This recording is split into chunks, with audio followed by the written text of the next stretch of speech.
Okay, so I was going to do like quads on the grass to make a video, but it rained on my parade, so I'm just gonna have to do it on the deck.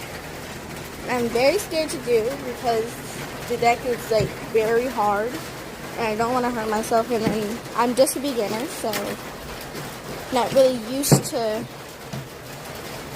this, but I will at least try. I can try to do it inside because I just tried to and I hurted my arm so bad.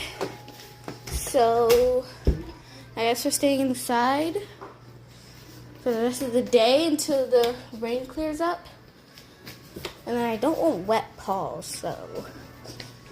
Okay, I'm gonna start. And yes, I love to put it in slow-mo so y'all can see how I like jump and how the correct way to do it. I'm gonna show you the wrong way to do it.